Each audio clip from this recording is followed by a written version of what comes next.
Bueno, que voy a llegar. Una de las cosas que más le interesó a un sabio oriental cuando leyó el Nuevo Testamento, él había leído acerca de Mahoma, acerca de Buda, acerca de algunos aspectos del hinduismo, había leído mucho, pero cuando llega a leer el Nuevo Testamento se encuentra con él, para él, con algo extraordinario.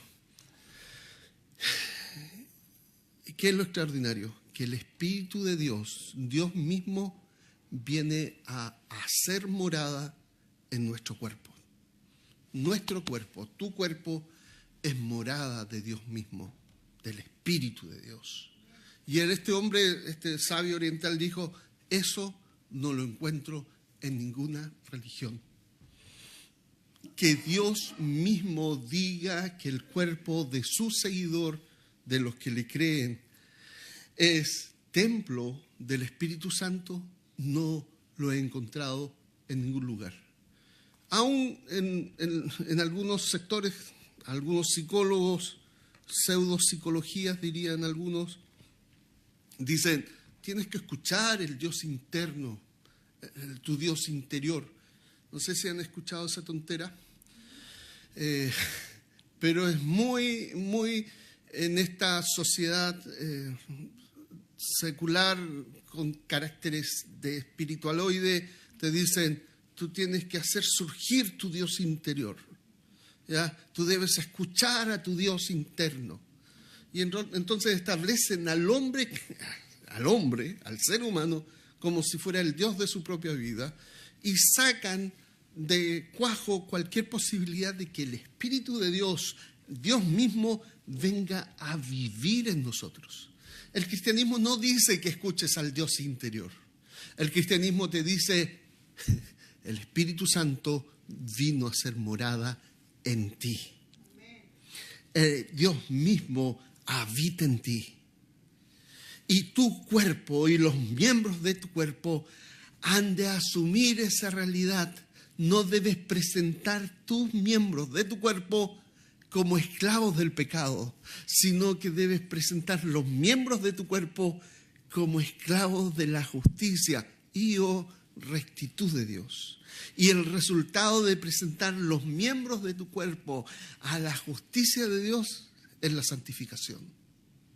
Y entonces fíjense el concepto diferente que el cristianismo nos presenta. Tu cuerpo es templo del Santo de los santos.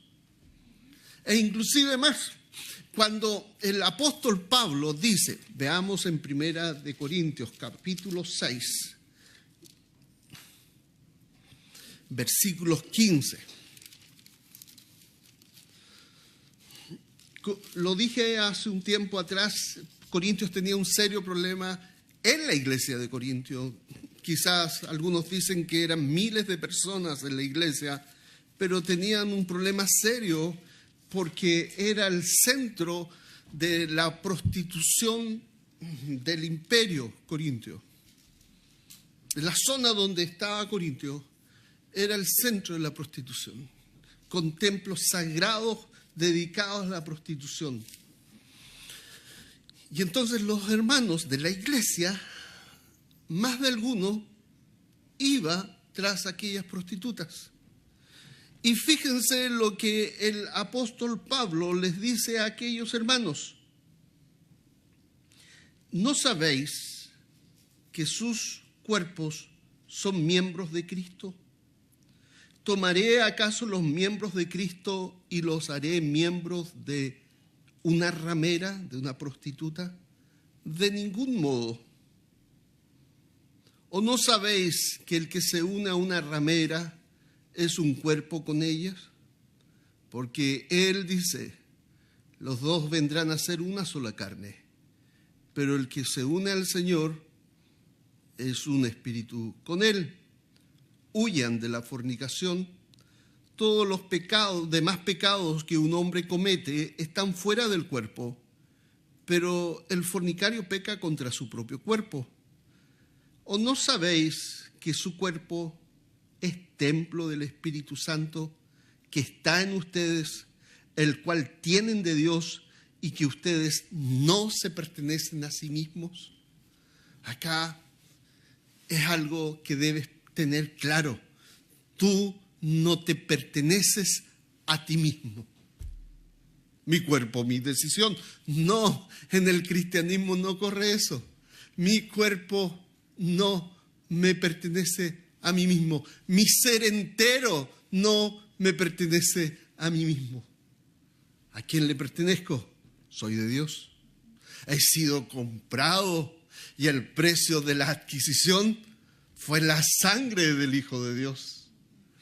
Yo no valgo menos ni valgo más. Valgo la sangre del Hijo de Dios. Tú puedes tener más educación o menos educación que yo, pero valemos lo mismo. Tú puedes ser más blanco o menos blanco, más moreno, menos moreno, pero valemos lo mismo. La sangre del Hijo de Dios. Tú puedes tener primero básico o no pudiste haber ido a la escuela. Puedes inclusive no saber leer y yo haber leído mucho, pero valemos lo mismo. Amén. La sangre del Hijo de Dios. Y fíjate, pero con esto está diciendo el apóstol, no te perteneces a ti mismo. Le perteneces a otro. Dios es tu dueño. Dios es tu Señor. Ok, fíjense el contexto de lo que estoy leyendo. El contexto de lo que estoy leyendo, Pablo le está diciendo, no vayan tras las prostitutas. No podía ser más directo Pablo. Y si está diciéndole eso, es porque estaban haciendo eso. No para allá. Y la razón, porque ustedes no son suyos. Ustedes han sido comprados por precio. El precio es la sangre. Pero fíjense, si yo me encontrara con uno de estos hermanos, le diría, oye, hipócrita, cínico. Pero Pablo les dice, ustedes son templo del Espíritu Santo. El llamado que Pablo hace es decirle, esto eres. ¿Quién eres tú? Antes eras, pero ahora ¿quién eres? Uno que ha sido lavado, uno que ha sido santificado, uno que ha sido justificado, y todo por la sangre del Hijo de Dios, por su Espíritu Santo en ti. Comencé diciendo, el Espíritu Santo, Dios mismo, vive en ti. Tu cuerpo es templo del Espíritu Santo. Entonces, ¿qué Pablo le está diciendo a estos hermanos que iban detrás de las prostitutas? Hermano, entiende, tú eres templo del Santo Espíritu de Dios. Dios mismo es el que vive en ti. No lo dice suavemente, lo dice seriamente. Entonces, el llamado que hace Pablo dice básicamente, vivan conforme a lo que son. ¿Qué eres tú? Y cuando dice que eres el templo del Espíritu Santo de Dios, utiliza una palabra griega que también puede traducirse de esta manera. Eres el lugar santísimo de Dios. ¿Y cuál era el lugar santísimo de Dios? Era el lugar donde el arca del pacto con el propiciatorio estaba. Era el lugar más santo del templo. Era el lugar donde la misma presencia del Señor se manifestaba. Era donde la gloria de Dios irradiaba. Eso dice que eres tú. Entonces, hermanos, ¿quién eres? Eres el templo del Espíritu Santo, el lugar santísimo de Dios. Y has de vivir conforme a esa realidad.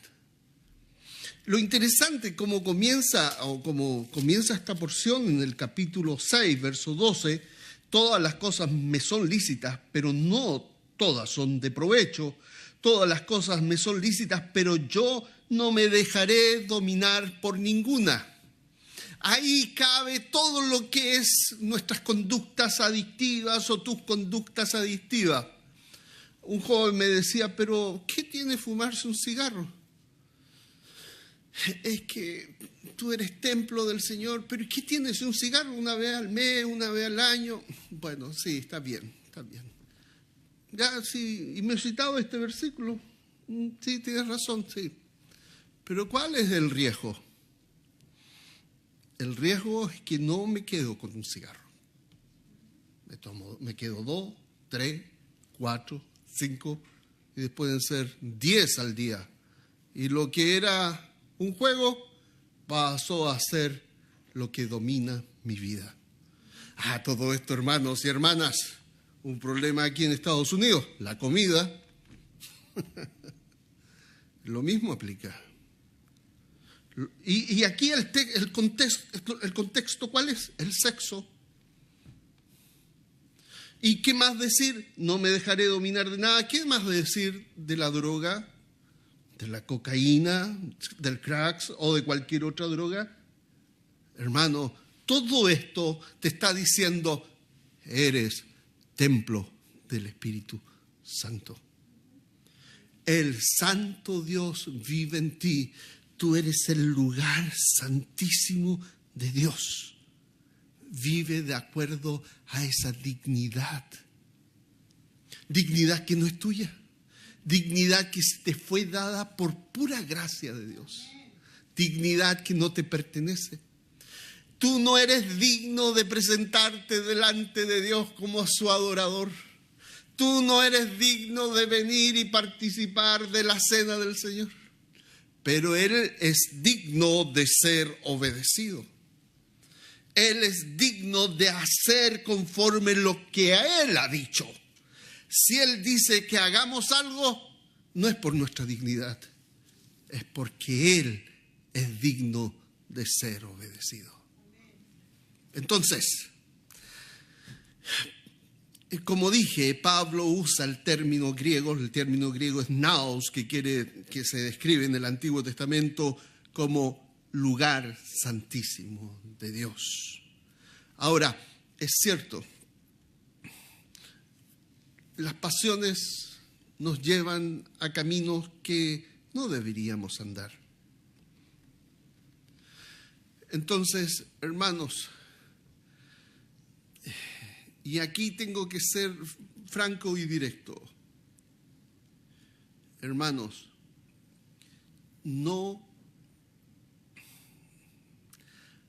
me cuesta decirlo. Si tú estás pecando, estás teniendo relaciones sexuales con alguien que no es tu esposa, es pecado. Detente.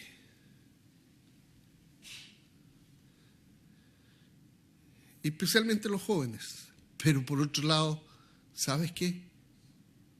Si no puedes hacerlo, cásate. Simplemente. Cásate. No, es que ¿cómo yo casarme? No, si no la conozco. Pero ¿empezaste a tener relaciones? Sí. Entonces todo o nada.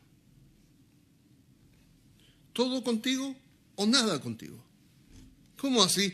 Si estás teniendo intimidad sexual con alguien que no es tu esposa, ¿es todo o no es nada? Es que primero tengo que conocerlo. ¿Pero qué me estás hablando? Si ya te saltaste todo lo que tenías que hacer primero y empezaste por lo último y lo pusiste primero.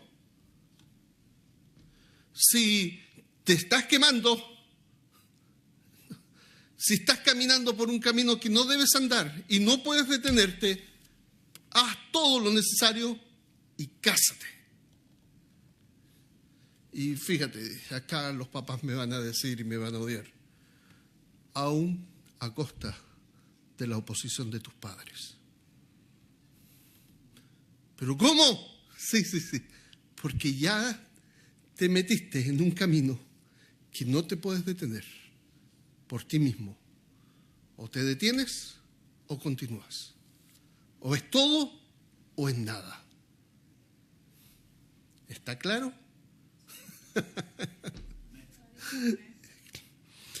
Hermanos, la cena del Señor nos desafía a mirar nuestra vida y nuestro comportamiento y decir, tengo que solucionar esto.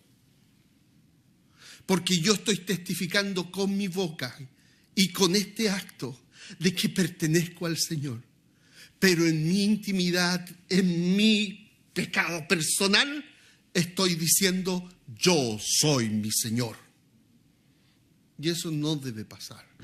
Debemos caminar en coherencia con lo que hacemos, con lo que decimos.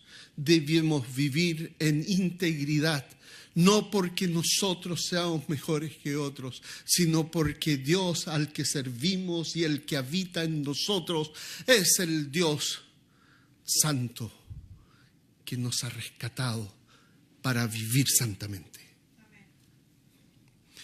Corintios.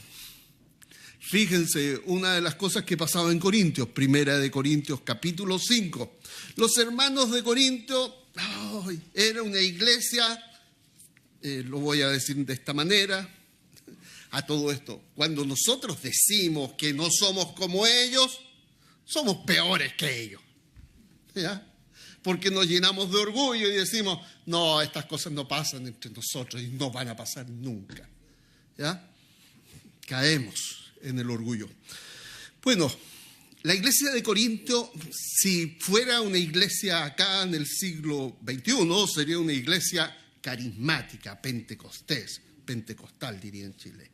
Una iglesia donde hay lenguas, donde hay sanidades, donde vienen endemoniados y salen fuera los demonios y uno dice, aquí está el Espíritu de Dios actuando y uno lo puede notar, sentir y experimentar. ¿Ya? Es una iglesia que algunos llaman de la tercera ola quizás. ¿Cómo de la tercera ola? Sí, porque la primera ola, dicen ellos, están los reformados, la segunda ola los carismáticos tradicionales y la tercera ola es como más hipster, como la alabanza moderna, contemporánea y que permitimos que el Espíritu de Dios hable en cada lado. Sí, nos movemos así, somos de la tercera ola. Bueno, así en términos generales están clasificados los movimientos evangélicos hoy día. Fíjense, ¿por qué estoy diciendo esto? Porque una de las características que está pasando en las iglesias es, no somos quien para juzgar. ¿Ya? No nos metamos en eso. No somos quien. Ok, fíjense, en efecto se oye, capítulo 5 de 1 de Corintios, versículo 1, en efecto se oye que entre ustedes hay inmoralidad y una inmoralidad tal como no existe ni siquiera entre los gentiles, al extremo de que alguien tiene la mujer de su padre. El hijo se había ido con su madrastra y había dejado al papá. Y en la iglesia decían, nosotros no somos quien para juzgar. Sí, dice, al extremo que alguien sigue diciendo, y ustedes se han vuelto arrogantes. ¿Cómo así? Sí, porque nosotros lo aceptamos tal como son. Nosotros aquí pueden venir todos los que quieran. Si tú estás con la mujer de tu padre, eso es un problema que tienes tú con el Señor y nosotros somos una iglesia de gracia y que podemos aceptar todo esto. Porque el Espíritu de Dios se manifiesta en medio nuestro y no nos está juzgando respecto a ti. Y nosotros no somos quien para juzgar. ¿Y suena bonito?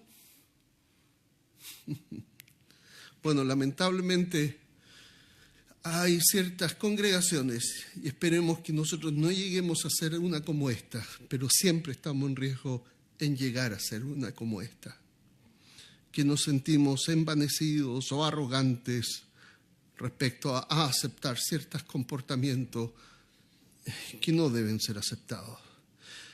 Y acá ustedes se han vuelto arrogantes en lugar de haberse entristecidos, para que el que de entre ustedes ha cometido esta acción fuera expulsado del medio de ustedes.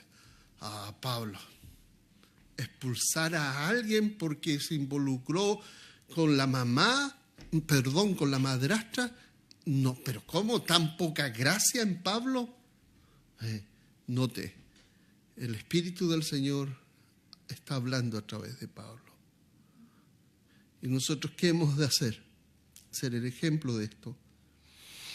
Pues yo, por mi parte, aunque ausente en cuerpo, pero presente en espíritu, como si estuviera presente, ya he juzgado al que cometió tal acción. No estamos hablando de un par de jóvenes que tuvieron intimidad sexual. Estamos hablando de un hombre que se fue con la esposa de su padre. Ese nivel de adulterio. Pecado que inclusive en el Antiguo Testamento implicaba la muerte y que los gentiles en el Nuevo Testamento no les cabía en la cabeza. Pero la iglesia de Corintio decía, nosotros somos una iglesia de gracia. No juzgamos. ¿Se dan cuenta de la contradicción? Por eso Pablo después, y esto en 1 Corintios 5, y luego aparecen otros problemas en Corintios 6, pero al final de Corintios 6, el énfasis es, hermanos, tú eres templo del Espíritu de Dios. Todo juicio que debamos tener entre nosotros cuando pecamos es llamarnos a la rectitud de las Escrituras, buscando siempre la restauración del que ha caído. Nótese, no estoy diciendo que somos mejores que otros.